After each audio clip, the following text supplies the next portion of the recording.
नमस्कार मित्रांनो, ठरलं तर मग या मालिकेच्या आजच्या भागात आता महिप्त हा प्रतिमा आणि सायली यांना समोर बघितल्यानंतर कशा प्रकारे चवताळून उठणार आहे आणि आता रागाच्या भरात महिप्त स्वतःने केलेल्या गुन्ह्याची कबुली तर देणारच आहे, परंतु तोही कबुली देऊन सायली ही प्रतिमाचीच मुलगी असल्याचा मोठा बॉम्ब आता खोडणार आहे। त्याचमुळे आता प्रतिमा आणि सायली या मायलेकी असल्याने जेव्हा आता महिप्त गोळी मारणार तेव्हा सायलीच्या हाताला ती गोळी लागल्याने आता सायली खाली कोसळल्यानंतर प्रतिमाला तिच्या पायावरचे तुळशी पत्र दिसणार। याचप्रमाणे अर्जुन आणि सायली हे जेव्हा नागराज आणि प्रिया या दोघांनाही त्या घटनास्थळी एकत्र बघणार तेव्हा मात्र आता त्याला एक मोठा धक्का बसणार आणि नागराज आणि प्रिया या सगळ्यातच दोघही असल्याचे म्हणजे हे जे काही घडले त्याबाबतीत महिप्त बरोबर नागराजही असल्याचे आता उघड होणार आहे। हे आजच्या या भागात आपल्याला पाहायला मिळेल, त्यामुळे व्हिडिओ अगदी शेवटपर्यंत नक्कीच बघा। तर मित्रांनो, आतापर्यंत आपण मालिकेत पाहिलं की महिप्त हा प्रतिमाचा पाठलाग करत करत तिच्या मागे मागे येत आहे। प्रतिमा पण एखाद्या रणरागिणी सारखी अगदी महिप्तला 4 हात करून उभी आहे, कारण कितीही काही झालं तरीही ज्याप्रमाणे सायलीने तिला ट्रेनिंग दिली आहे त्या ट्रेनिंग प्रमाणेच काही करून प्रतिमाला आता महिप्तला धडा शिकवायचा आहे। आणि जिथे कॅमेरेज लावले आहेत त्याच ठिकाणी बरोबर अगदी महिप्त जवळ प्रतिमा येऊन उभी राहिलेली आहे आणि जेव्हा प्रतिमा आता तिथे लाकूड पेटत असत त्याच प्रकारे ती म्हणते की आता नराधमा, मी तुझ्या इथे वध करणार, कारण की इथे तू मला मारलं होच, परंतु आता मी मात्र तुला काही सोडणार नाही। तेव्हा महिप्त हसायला लागतो आणि म्हणतो की तुझ्यासारख्या अर्ध्या मेंदूच्या बाईच्या हातून माझं मरण तर लिहिलेलं नाहीये, त्यामुळे प्रतिमाबाई लक्षात ठेवा, काही झालं तरीही तुम्ही माझ्या हातून मरणार आहात, मी काही तुमच्या हातून मरणार नाहीये।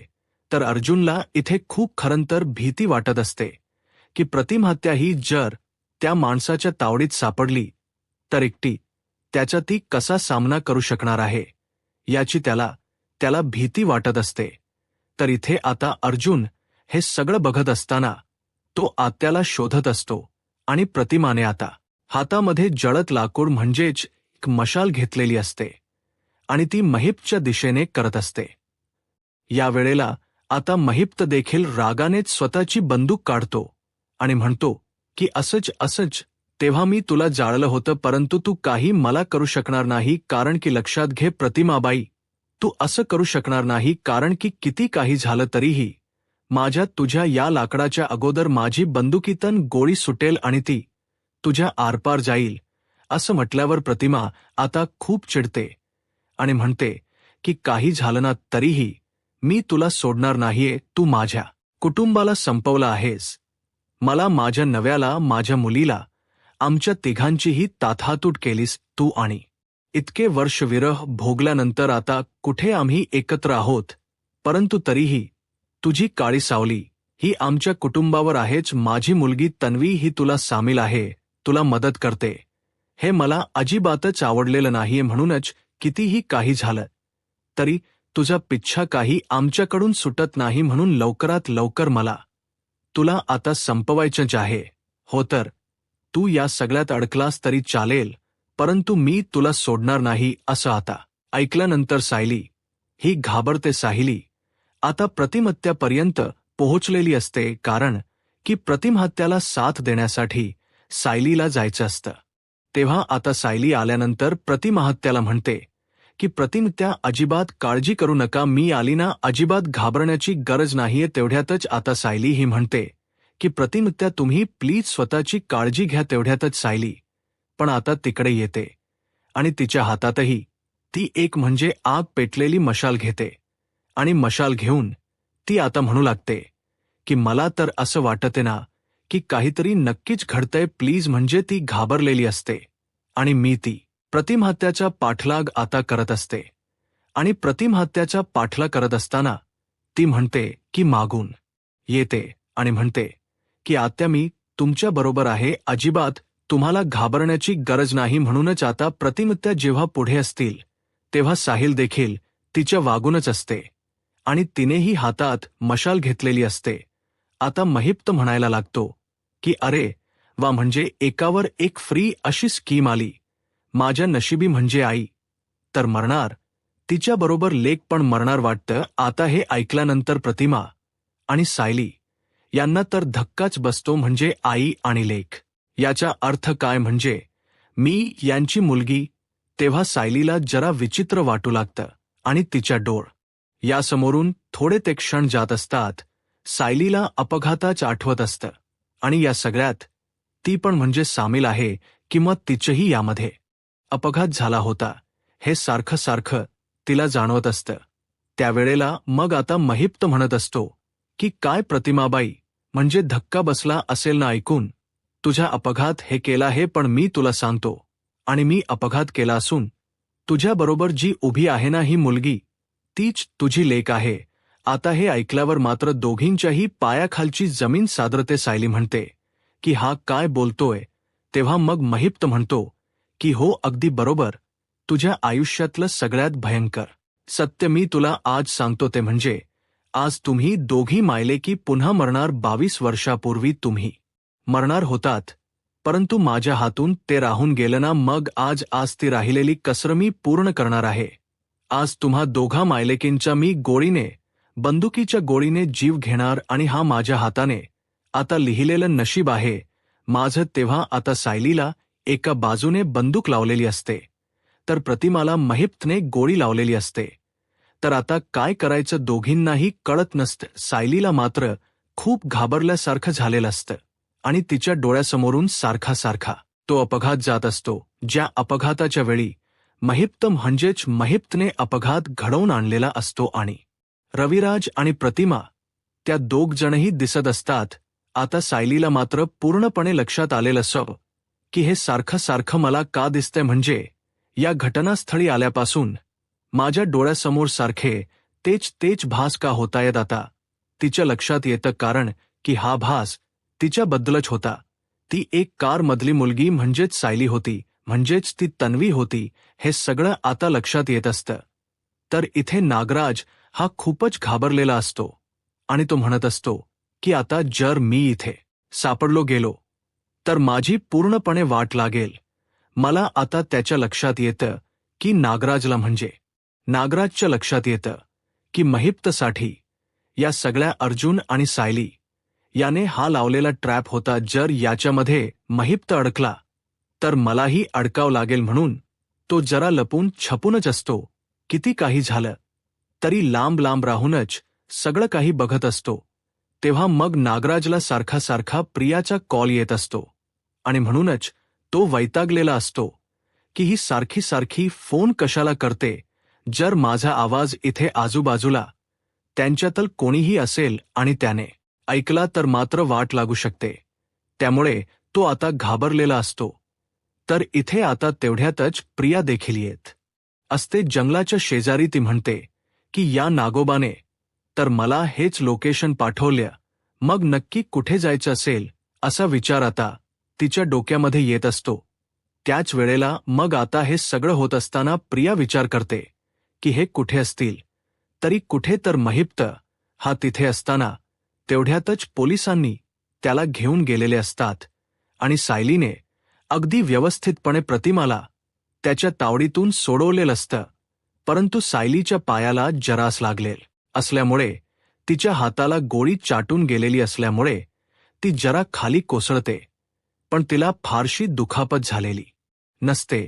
त्यामुळे अर्जुन पटकन स्वतःचा रुमाल हा तिच्या अगदी हाताला बांधून मोकळा करतो, म्हणजे तिचा रक्तस्त्राव तिथेच थांबेल. सायली म्हणते की अर्जुन सर, अगदी काही झालेलं नाहीये इतकं. तेव्हा अर्जुन म्हणतो की नाही सायली, प्लीज तू थांब जरा. तेवढ्यातच आता प्रतिमाला देखील सायलीच्या पायावरचे तुळशीपत्र दिसलेलं असतं, कारण की प्रतिमाला हे अगदी व्यवस्थित वाट कळत असतं.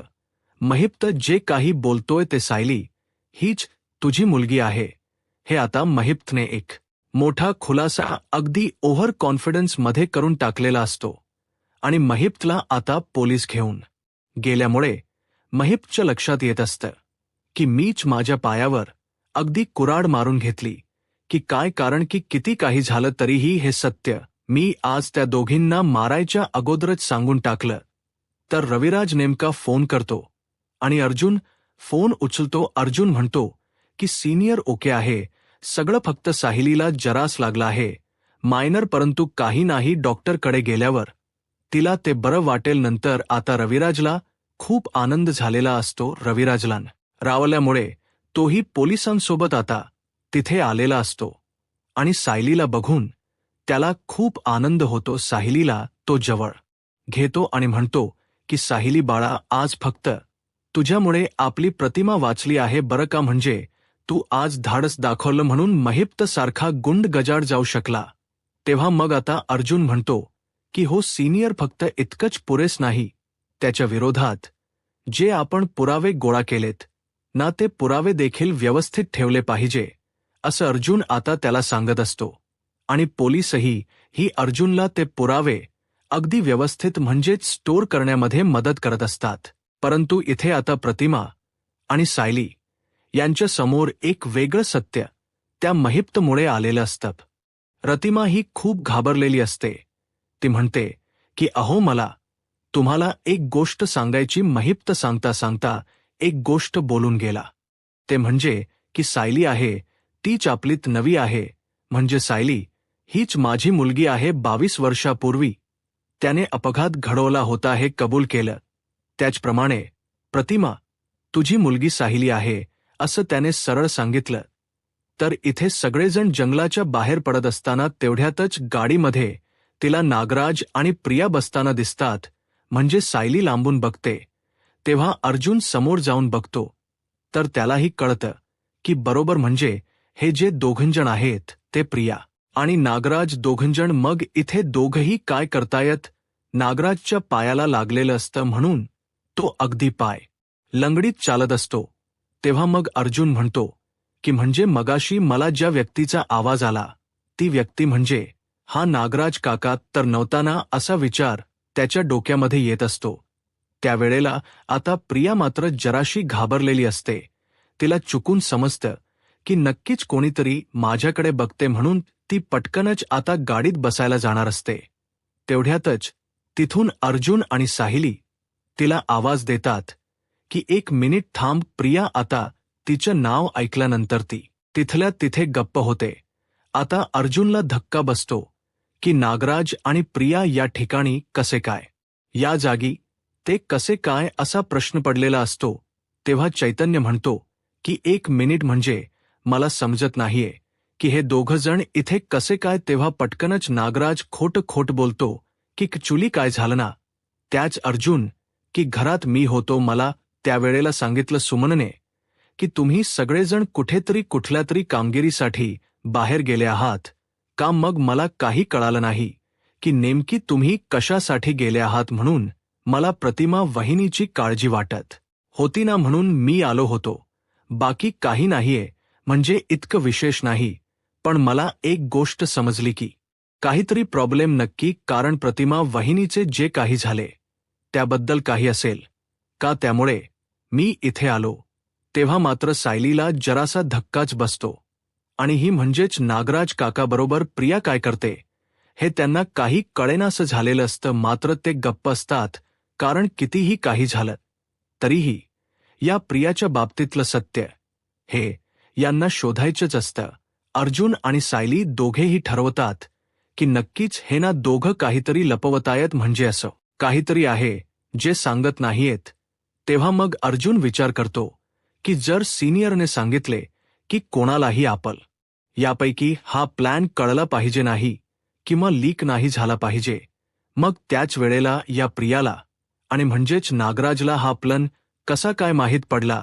तेव्हा अर्जुन विचार करतो की बहुतेक असं असावं की अशी कोणती तरी व्यक्ती आहे जी हे सगळं पोहोचवते, म्हणजे महिप्तनेच स्वतः हे सगळं या दोघांना सांगितलं असेल का. म्हणजे इथे प्रिया आली आणि नागराज पण सोबत आला, याचा अर्थ या दोघांच्याही याच्याशी काही कनेक्शन असू शकेल का. आणि जर हे दोघे इथे आले त्याच्या मागे नक्कीच काहीतरी कारण असेल, असा विचार आता अर्जुन आणि सायली हे दोघ जणही करायला लागतात.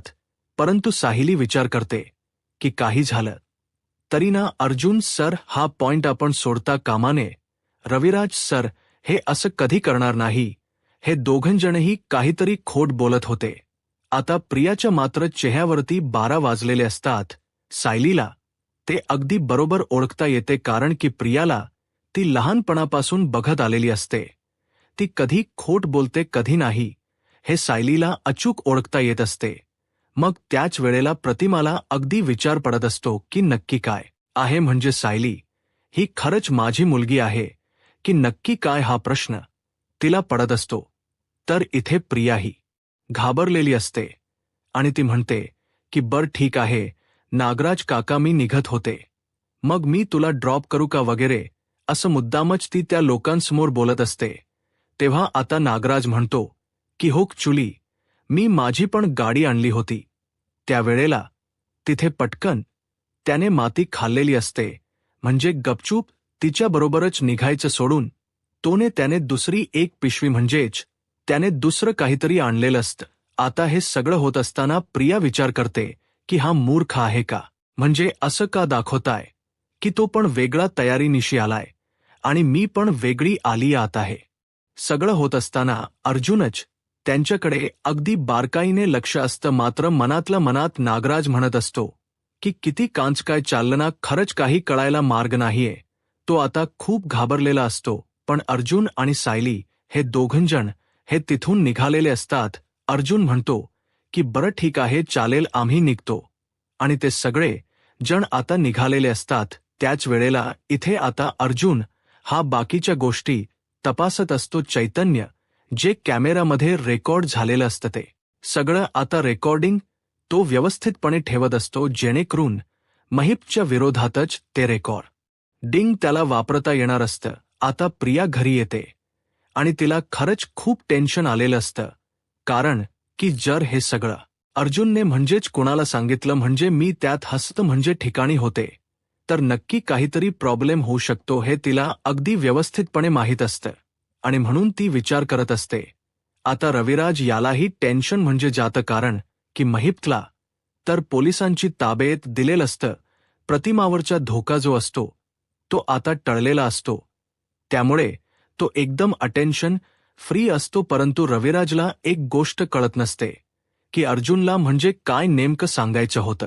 तेव्हा रविराज अर्जुनला विचारतो की अर्जुन तुला नेमकं काय सांगायचं होतं. तेव्हा अर्जुन त्याला म्हणतो की सिनियर मला एक गोष्ट म्हणजे तिथे विचित्र दिसली ते म्हणजे जेव्हा आम्ही बाहेर पडत होतो तिथून त्यावेळेला तिथे ती प्रिया आणि नागराज दोघजण होते म्हणजे तन्वी आणि नागराज काका. तेव्हा रविराज म्हणतो की काय नागराज तिथे कसा काय. तेव्हा आता तो सांगतो की चुली नागराज तिथे कसा म्हणजे.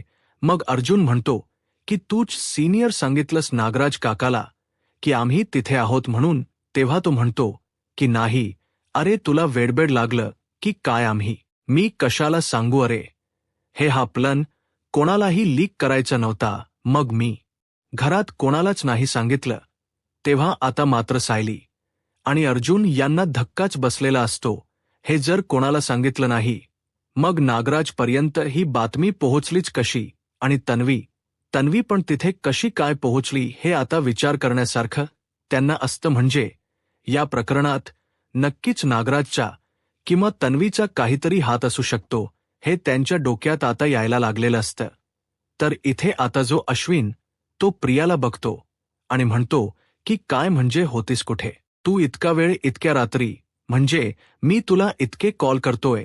तेव्हा ती म्हणते की कट युलिना मी माझ्या जरा मैत्रिणीकडे गेले होते म्हणजे तिच्या तीच महत्वाचं काम होतं ना त्यासाठी. तेव्हा आता हे सगळं होत असताना प्रिया मात्र पूर्ण घाम आलेला असतो. तिला ती घाबरलेली असते. त्यावेळेला आता अश्विन म्हणतो की म्हणजे तन्वी मला असं दिसत की तू दुसरा कुठला तरी विचार करतोयस. तू घाबरल्यासारखी का आहेस मला काही कळत नाहीये. त्यावेळेला मग ती म्हणते की काही नाही रे अश्विन म्हणजे ना मी ठीक आहे जरा धावपळ करत आले ना त्यामुळे मला जरा घाम आला असेल बाकी काही नाही. परंतु प्रियाच्या डोक्यात भीती असते की हे सगळं जर अर्जुन आणि सायली यांनी अश्विनला सांगितलं तर म्हणजे मी त्या ठिकाणी होते. हे जर अश्विनला समजलं दोन्ही बाजूने, आता प्रियाचा चांगलाच बॉड वाजणार असतो. त्याचबरोबर महिप्त हा गजाड झाल्यामुळे नक्की काय घडू शकतं असतं याची भीती नागराज आणि प्रिया या दोघांना असते. कारण की महिप्त हा जेलमध्ये असताना जर त्याने कदाचित तोंड उघडलं तर मात्र नागराज पण अडकला जाणार आणि प्रिया पण अडकली जाणार. हे सगळं आता त्यांना अगदी व्यवस्थितपणे माहीत असतं. त्यामुळे अर्जुन आणि सायली हे दोघंजणी अगदी व्यवस्थितपणे नागराजच्या याप अर्काराशी काय संबंध आहे याचा शोध घेण्याचा ठरवतात. आता पुढे काय होईल हे पाहायला आत्ताच माझा महाराष्ट्र या यूट्यूब चॅनलला सबस्क्राईब करा. धन्यवाद.